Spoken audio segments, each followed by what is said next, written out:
Datang satu mahasiswa selengean, Pak Prof, kalau memang Tuhan itu ada, mana dia? Mana? Tunjukkan saya. Mana Tuhan itu? Mana? Aku tiupkan roh. Dia hina, warnanya hitam, baunya busuk, letaknya rendah, di bawah tapak kaki.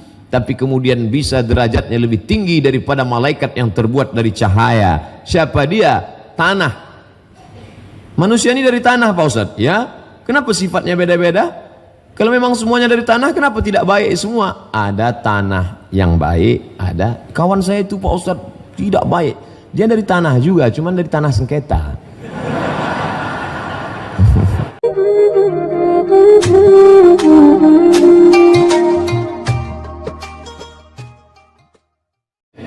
Yang paling menakutkan, menyeramkan, mengerikan zaman sekarang adalah berada di depan meja hijau pengadilan, di depan para hakim. Hari ini ditakdirkan Allah saya langsung berada di 10 yang mulia hakim-hakim. Masya Allah. Tapi ada satu ayat dalam Al-Quran, Bapak Ibu semua hafal ayatnya. Di antara yang mulia para hakim itu, yang paling mulia di antaranya adalah alaisallahu bi ahkamil hakimin. Kalau satu orang hakim, kalau banyak hakimin, yang hakim di antara yang hakim itulah dia alaisallah, bukankah Allah bi ahkamil hakimin, hakimnya para hakim, yaitu Allah subhanahu wa ta'ala. Hakim di dunia itu dibagi kepada 3. Al-qudatu salasatun, ada 3. Yang pertama, menghukum tanpa ilmu pengetahuan, masuk neraka. Yang kedua, menghukum dengan ilmu pengetahuan, tapi tidak dia ikutkan ilmunya karena terjerumus pada hawa nafsu, masuk neraka juga. Yang ketiga, menghukum dengan ilmu pengetahuan, dibimbing oleh Allah, itulah yang masuk surga. Al-qudatu salasatun, ada 3. 1 yang selamat, 2/3 tidak selamat. Tapi ternyata ketika di akhirat nanti banyak sekali hakim-hakim itu masuk surga. Lalu ada yang bertanya kepada malaikat, hai malaikat, katanya yang masuk surga cuma 1/3, kenapa ini banyak sekali? Kata malaikat, tenang, itu hanya studi banding saja. Itulah Bapak Ibu yang dimuliakan Allah subhanahu wa ta'ala. Saya ditakdirkan Allah duduk dekat dengan yang mulia hakim, yang banyak dibicarakan, yang ditakuti. Saya selama ini tidak melihat gambarnya, wajahnya, hanya mendengar beritanya. Ternyata betul kata Nabi, innallaha la yanzuru ila ajsamikum, Allah tak menengok bentuk, rupa, fisik, wajah, badan, urat, tulang, darah, daging, jantung kamu, tapi yang dilihat Allah adalah ada yang bergetar dalam diri jiwa kamu. Ketika itu yang kuat, maka itu yang memberikan kekuatan yang luar biasa. Bergetar hati-hati para koruptor itu, baru menyebut namanya sudah mereka bergetar. Kenapa? Ketakutan adanya kekuatan dalam diri. Kekuatan itulah yang dipupuk dalam bulan Ramadan ini. Allah menyebutnya dalam Al-Quran, la'allakum tattaqun. Bahasa kita kekinian, integritas. Bagaimana orang merasakan, bukan takut karena CCTV, bukan karena takut atasan, tapi karena takut kepada dia. Siapa dia? La ta'khudhuhu sinatun wala naum. Dia yang tidak mengantuk, dia yang tidak tidur.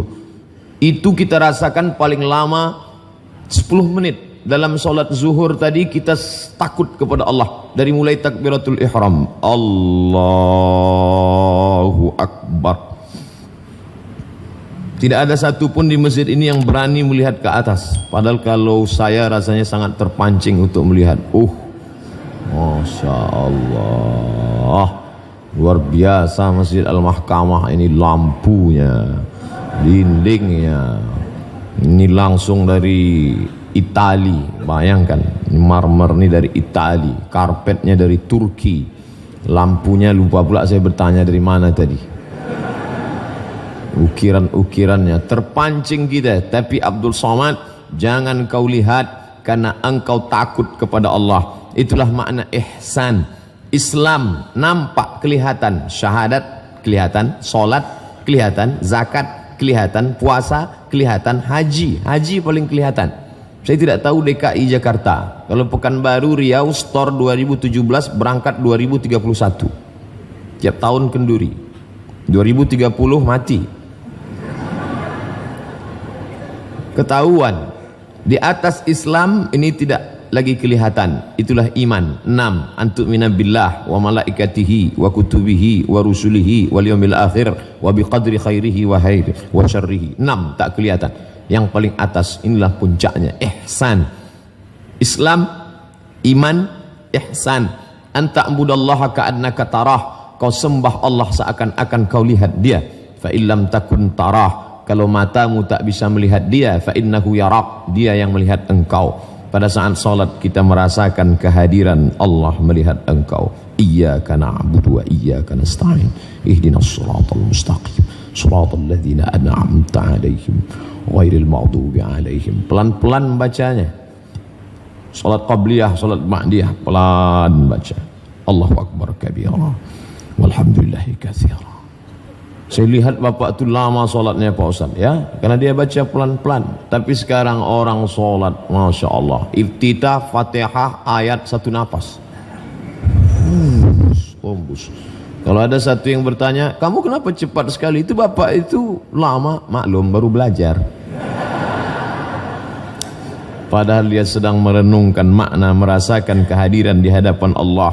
Walaupun engkau tak melihat Allah, karena Allah itu tidak berupa. Kau pejamkan mata, kau nampak hitam, merah, putih, hijau, kelabu. Apakah dia? Bukan. Walam yakul lahu kufuwan ahad. Laisa kamitslihi syai'un. Tak ada satupun yang setara, yang serupa dengan dia. Tapi kau dapat merasakan dia. Datang satu mahasiswa selengean. Pak, Prof, kalau memang Tuhan itu ada, mana dia? Mana? Tunjukkan saya. Mana Tuhan itu? Mana? Mana? Ditempeleng sama guru besar. Lepak. Peleng. Sakit. Iya, di mana sakit itu? Tunjukkan saya mana sakit itu. Sakit itu adalah rasa. Merah itu bukan sakit, itu efek dari pukulan. Sakit, cinta, benci, marah, rindu, sayang ada, tapi tak bisa ditunjukkan. Makanya kalau seorang istri bertanya kepada suaminya, abang sayang sama aku? Iya. Mana buktinya? Sayang di dalam. Allah menunjukkan bukti-buktinya.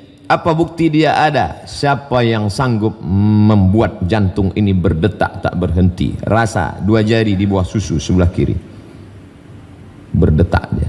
Siapa yang tak berdetak cepat kasih tahu. Ada dia di dalam. Siapa yang bisa menghitung? Kalau memang dia ada, mana dia? Bule berjemur di tepi pantai. Lalu kemudian tak lama setelah itu berubah kulitnya yang tak berwarna menjadi berwarna. Mana sinar ultraviolet yang merubah itu? Mana dia? Kita buka itu kotak X-ray, masuk segala koper ke dalam, bisa dia lihat apa yang ada di dalam. Tapi begitu kita lihat, mana cahaya X-ray yang bisa mendeteksi isi koper? Tidak kelihatan. Apa maknanya? Sedangkan yang ada saja tak bisa kita lihat, apalagi yang maha ada, Allah subhanahu wa ta'ala. Jangankan melihat cahaya ultraviolet, jangankan melihat rasa yang ada dalam diri, melihat wajah pun. Melihat wajah karena bantuan cermin. Berhenti orang di bawah pohon yang rindang, di bawah ada kolam, lalu dia melihat ke dalam kolam. Disitulah awal muala muasal, asal muasal cermin. Oh, begitu bentuk rupa ternyata. Dari melihat kolam di bawah pokok kayu, itulah muncul ide membuat cermin, nampaklah wajah. Tapi cermin pun tidak jujur, telinga kanan tampak di sebelah kiri. Yang paling jujur adalah siapa? Sahabat yang memberitahukan segala kekeliruan, kekurangan kita. Sahabat yang paling baik, dia tidak tegak berdiri di depan orang banyak. Ustadz salah, bukan begitu cara dia memberitahu. Pelan-pelan dia kirim WA. Setelah itu kita buka. Oh, dia kirim foto, peci Ustadz miring. Kita lurus. Sedangkan melihat yang tampak pada dirimu saja kau tidak bisa, apalagi dia. Tapi dia hanya bisa dirasakan dengan rasa. Dari takbiratul ihram ke salam 10, kau rasakan betul-betul keberadaan engkau di hadapan dia. Kau hadapkan wajahmu kepada siapa? Wajjahtu wajhiya lilladzi fataras samawati wal arda hanifan musliman wama ana minal musyrikin. Hai Abdul Somad, sedangkan berada di hadapan yang mulia Ketua Mahkamah Agung, sedangkan berada di depan ketua wakil ketua yang mulia, sedangkan berada di hadapan yang mulia ketua-ketua kamar saja bergetar jiwamu, bagaimana nanti engkau wahai Abdul Somad ketika berada di hadapan dia Allah subhanahu wa ta'ala. Hari ini saya seolah-olah sedang berada dalam geladi kotor, bagaimana nanti menghadap Allah subhanahu wa ta'ala. Hari ini kau masih didampingi sahabatmu dari Pekanbaru, masih didampingi abangmu, masih didampingi keluargamu, tapi nanti sampai di hadapan Allah, walaqad ji'tumuna furada, kau datang menghadap Allah sendirian, kama khalaqnakum awwala marrah, sebagaimana dulu kau datang ke dunia ini sendirian, kau pun akan datang menghadap Allah sendirian. Saya koreksi ayat yang Ustaz baca. Kenapa? Tadi Ustaz mengatakan datang ke dunia sendirian. Buktinya orang yang kembar itu berdua, Pak Ustaz. Ente nggak ngerti gimana orang kembar lahir. Orang kembar tidak pernah lahir berdua, tetap satu-satu. Makanya tanya dulu kalau nggak ngerti. Saya jumpa orang kembar berdua, saya tanya, ini kalian lahir berdua pelukan? Enggak, satu-satu, pakai nomor antri juga. Kita nanti menghadap Allah sendirian. Mana anak buah hati belayan jiwa? Yauma yafirrul mar'u min akhihi, hari itu orang lari dari saudaranya, wa ummihi lari dari ibunya, wa abihi lari dari ayahnya, wa sahibatihi lari dari istrinya, wa banihi lari dari anaknya. Saudara, ibu, ayah, istri, suami, anak. Kenapa cuma 5 orang yang disebut dalam ayat ini? Kenapa tidak disebut kawan sekantor? Kawan sekantor tidak menunggu di akhirat, di dunia aja udah lari duluan. Bagaimana kita mau menghadap Allah subhanahu wa ta'ala? Maka pada saat itu satu-satunya yang bisa menolong illalladzina amanu, kecuali iman, wa amilus salihat, amal saleh. Itulah yang menolong di hadapan Allah subhanahu wa ta'ala. Ketika itu belum ada bulu, belum ada kuku, belum ada darah, belum ada daging. Dia hanya roh berhembus. Wa nafakhtu fihi mir ruhi, aku tiupkan roh. Dia hina, warnanya hitam, baunya busuk, letaknya rendah di bawah tapak kaki, tapi kemudian bisa derajatnya lebih tinggi daripada malaikat yang terbuat dari cahaya. Siapa dia? Tanah. Manusia ini dari tanah, Pak Ustaz. Ya, kenapa sifatnya beda-beda? Kalau memang semuanya dari tanah, kenapa tidak baik semua? Ada tanah yang baik, ada. Kawan saya itu, Pak Ustaz, tidak baik. Dia dari tanah juga, cuman dari tanah sengketa.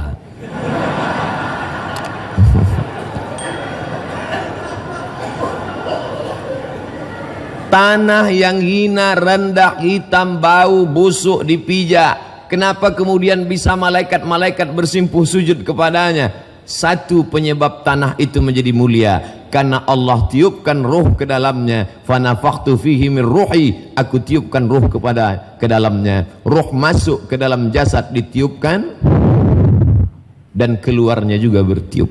Ruh itu nanti keluar bertiup. Makanya mata melotot menengok ruh keluar. Setiap orang yang mati matanya mesti melotot.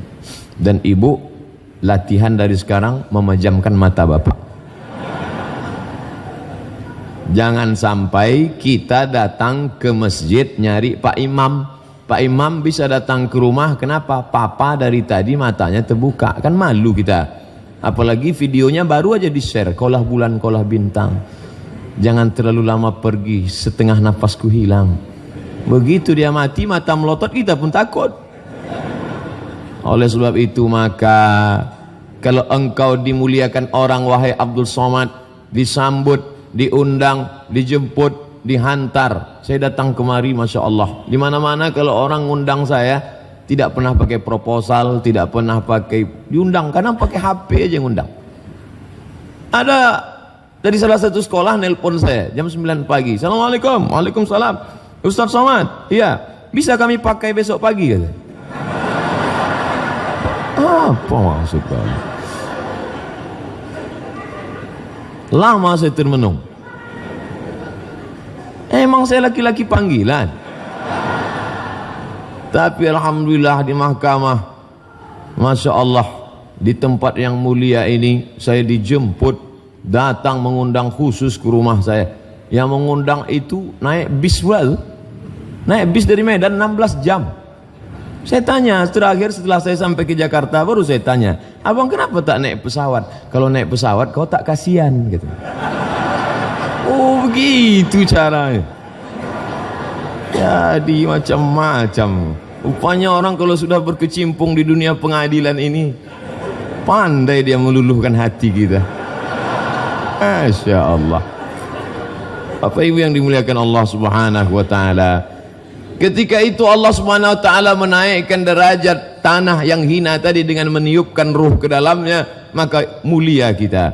Kita semua ini mulia. Kenapa? Ketika ada ruh di dalam. Tapi ketika ruh dicabut oleh Allah Subhanahu wa Ta'ala, rumah itu besar, mewah, megah. Kita yang mencari arsitek terbaik dari Institut Teknologi Bandung, tapi kemudian ketika ruh sudah tercabut dari jasad, pagi dilihat, petang dijenguk, malam ditengok, fotonya diperhatikan. Begitu rumah sudah mulai siap, tinggal buka kunci, ternyata ada yang lebih cepat daripada kunci. Siapa itu? Malaikat maut.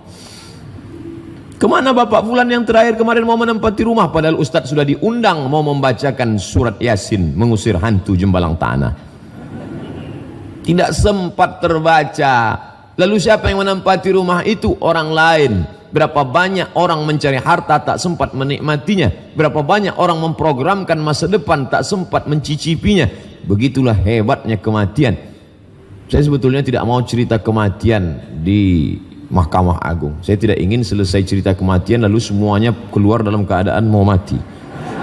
Bukan itu tujuan kita. Tapi dalam Islam bahwa orang disuruh mengingat itu supaya dia menjadi rem. Hawa nafsu ini gasnya, digas terus 200 km per jam. Tapi kalau tidak ada rem, dia akan menabrak, dia akan masuk ke jurang. Maka ada rem. Direm terus tidak bisa jalan. Ditekannya terus rem. Kenapa tidak kau tekan gas? Aku takut jatuh. Tidak berjalan. Harus ada masa menggas, harus ada masa merem. Di bulan ini kita rem semuanya. Mata kita rem, telinga kita rem, hati kita rem, otak, pikiran, semuanya kita jaga di hadapan Allah Subhanahu wa Ta'ala. Oleh sebab itu ketika kemarin saya diajak buka puasa bersama oleh sahabat dimuliakan Allah Subhanahu wa Ta'ala, begitu sebelum berbuka saya lihat sudah banyak jamaah-jamaah. Kalau begitu saya jangan masuk dulu, kita ke ruang transit dulu. Kenapa? Ini puasa bisa batal nanti. Bukan cuma wudhu yang batal, ini puasa bisa batal. Karena harus ada rem. Setelah berbuka puasa, barulah kita bersama. Apa maknanya? Harus ada kontrol, self control. Diri mengontrol diri sendiri. Di hadapan Allah Subhanahu wa Ta'ala semuanya sama. Al-insan, manusia, sawasiyah, sama. Ka'asnanil mushti, seperti mata sisir yang sama panjang. Bayangkan kalau sisir itu tak sama panjangnya, bagaimana? Satu menusuk ke dalam, satu naik ke atas. Tapi ketika dia sama semuanya, manusia begitu juga di hadapan Allah Subhanahu wa Ta'ala. Lalu makhluk yang hina tadi, tak ada air putih. Makhluk yang hina tadi ditiupkan Allah Subhanahu wa Ta'ala ruh ke dalamnya. Ketika itu dia berumur berapa? 40 hari air hina, 40 hari darah menempel di dinding rahim, 40 hari menjadi segumpal daging. Ditiupkanlah ruh ke dalamnya. Ketika itu malaikat disuruh Allah, summa yursalul malaku, Allah kirim malaikat, hai malaikat, bawa ruh ini masukkan ke dalam perut si fulan. Disitulah kita beriman kepada takdir baik dan takdir buruk. Saya tidak pernah request, saya minta masuk ke dalam perut orang Melayu, tidak pernah. Malaikat membawa, terserah dia sesuai perintah dari Allah masuk. Kalaulah dulu boleh request, mungkin saya minta ke perut orang Australia. Mata biru, rambut pirang, kulit putih, tinggi, besar, macam Arnold lah. Tapi ini tidak bisa. Ini kuasa Allah Subhanahu wa Ta'ala. Bapak ibu semua begitu juga. Ditiupkan malaikat masuk ke dalam ruh orang. Nanti saya sebut daerahnya tersinggung pula. Tapi kalau tak disebut, kesamaan suku, nama, tidak ada unsur kesengajaan. Dimasukkan ke dalam perut orang Melayu, maka dia menjadi orang Melayu. Kau nak ke mana? Masuk dalam perut orang Batak, menjadi orang Batak. Biado, halak kita sesudena. Masuk ke dalam perut orang Makassar, apa Kareba? Masuk ke dalam perut orang Minangkabau, Ba'akabah, Lai Rancak, Yo Bana.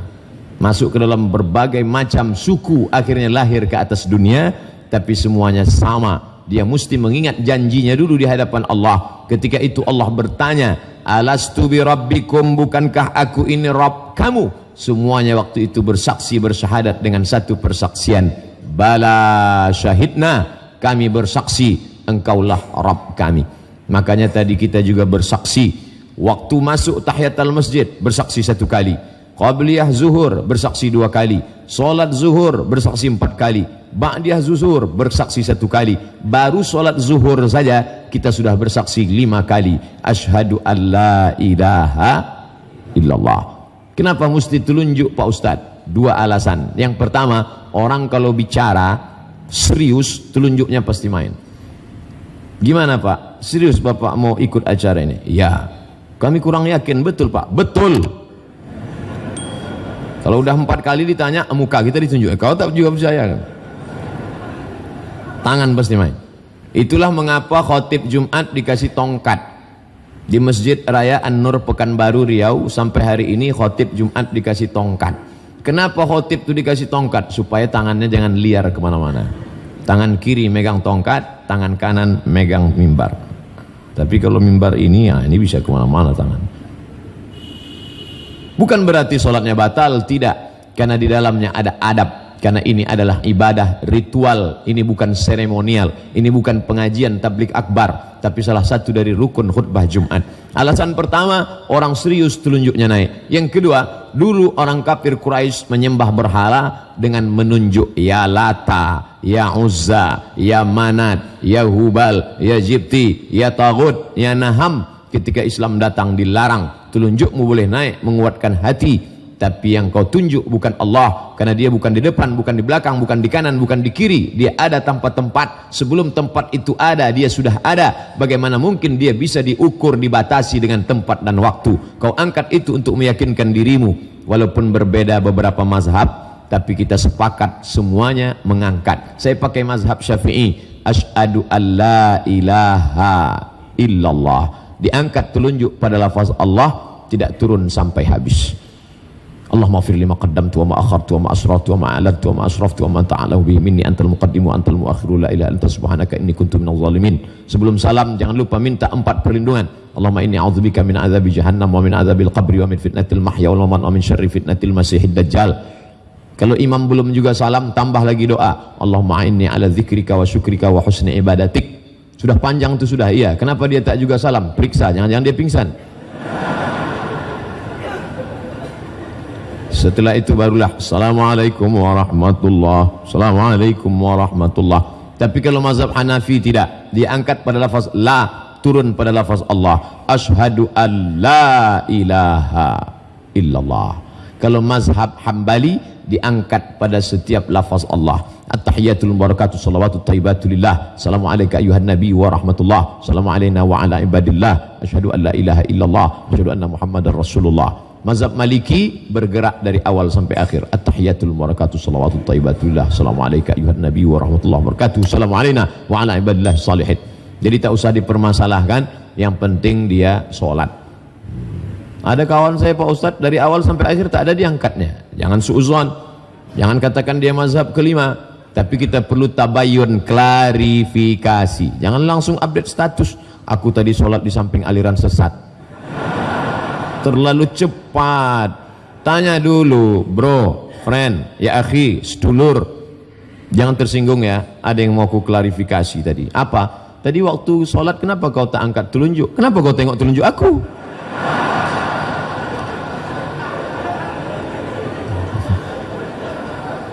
Salat itu kita melihat tempat sujud. Waktu tasyahud yang dilihat ujung mata melihat ujung telunjuk. Yang dilihat itu telunjuk kita, bukan telunjuk orang. Saya tak pernah terganggu dengan telunjuk orang. Banyak nih orang sekarang cari-cari alasan. Saya sebetulnya mau sholat tarawih di masjid itu Pak Ustadz. Kenapa engkau tidak datang? Terganggu mata saya, khusyuk. Rusak khusyuk saya melihat telunjuk. Siapa suruh nengok telunjuk dia? Kita suruh nengok telunjuk kita sendiri. Saya tak pernah terganggu dengan telunjuk orang. Paling-paling terganggu batu cincin. Oh, Sungai Dareh ini. Ustadz nih menyindir aja. Enggak, saya tak menyindir. Saya pakai juga. Bukan saya tak pakai. Bapak Ibu yang dimuliakan Allah Subhanahu wa taala, kesaksian ini harus diulang-ulang berkali-kali. Karena kalau tidak dia akan al-imanu yazid, iman bertambah, wa yanqus, dia berkurang. Ada seorang bekerja di pengeboran minyak, perusahaan asing yang mengebor minyak, satu kamar dengan bule. Orang kita Indonesia Islam sekamar dengan bule, kebetulan di tengah hutan pengeboran minyak, tinggal di sebuah kamar kecil seperti kontainer saja, sekamar dengan bule. Sama-sama laki-laki, walaupun bule itu perempuan, bule laki-laki. Bule laki-laki. Lalu selesai mereka 24 jam sekamar, si bule ini ngomong, saya perhatikan kamu, setiap waktu berubah pasti engkau melakukan ritual. Ketika matahari mau terbit, aku lihat kau tegak rukuk sujud, tegak rukuk sujud. Ketika matahari tergelincir, kau ulang lagi perbuatan yang sama. Ketika matahari condong, kau ulang lagi perbuatan yang sama. Ketika matahari tenggelam, kau ulang lagi perbuatan yang sama. Ketika matahari sempurna hilang cahayanya, gelap gulita, kau ulang. Aku perhatikan selama kita tinggal 5 kali peredaran matahari, engkau melakukan perbuatan yang sama. Apa kata si Islam? Aku yang melakukan, aku pun tak sadar.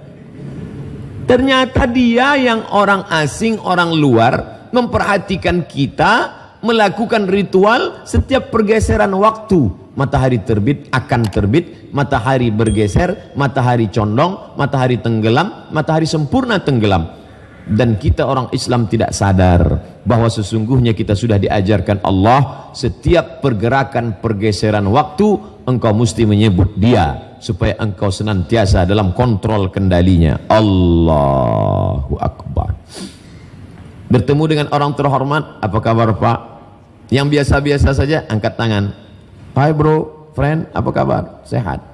Tapi kalau kepada dia tidak satu tangan, keduanya, Allahu Akbar.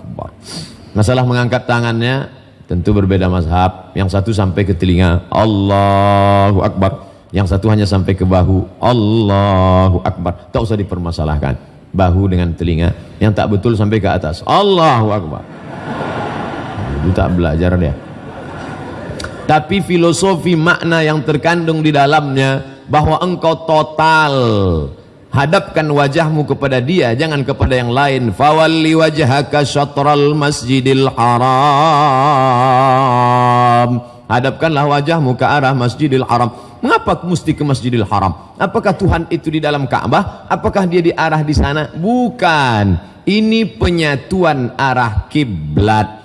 Ternyata setelah diukur menurut ilmu geologi, ilmu bumi, pusat bumi bukan di London, Inggris. Kekeliruan terjadi, penetapan Greenwich, GMT, bukan 00 itu di London. Murni karena penjajahan Inggris. Yang benar adalah pusat bumi di Makkah Al-Mukarramah. Bukan kata orang Islam, tapi pakar yang mengkaji tentang ilmu geologi, ilmu bumi, ilmu langit, astronomi, ilmu bumi, geologi, perputaran siang malam, geologi, meteorologi, klimatologi, geofisika. Ini semua menetapkan Makkah Al-Mukarramah. Oleh sebab itu maka seorang eksplorer dari Maroko bernama Ibnu Battuta, sebelum dia keliling dunia, dia lebih dulu ke Makkah dulu, tawaf, sa'i, umrah, tahallul, barulah dia memulai petualangannya. Semua garis start berawal di Makkah. Begitu juga dengan kita, garis start kehidupan kita diawali di Makkah dengan berkata kepada Allah, labbaik Allahumma labbaik. Kalau saya yang membimbing umroh haji, keras-keras suara saya, labbaik Allahumma labbaik, labbaik la syarika laka labbaik, innal hamda wan ni'mata laka wal mulk la syarika lak. Ustaz ini pasti dari Sumatera katanya. Coba agak lembut sedikit Pak Ustaz. Gimana sih? Labbaik Allahumma labbaik, labbaik la syarika laka labbaik, innal hamda wan ni'mata lak wal mulka la syarika lak. Kenapa Ustaz tak pakai cara itu? Kau tengok efeknya apa? Banyak tertidur. Aku bersuara keras bukan tak bisa lembut. Itu kan suara saja yang keras. Kalau kau belah dada nih, kan kau lihat kelembutan di dalamnya. Jadi orang yang memfitnah-fitnah di YouTube, di internet, katanya Ustadz Somad, Ustadz keras, ini belum mengerti. Cobalah kau dengar pelan-pelan, ada kelembutan di dalam. Kalau dia keras, takkan mungkin diundang Mahkamah Agung, ya kan?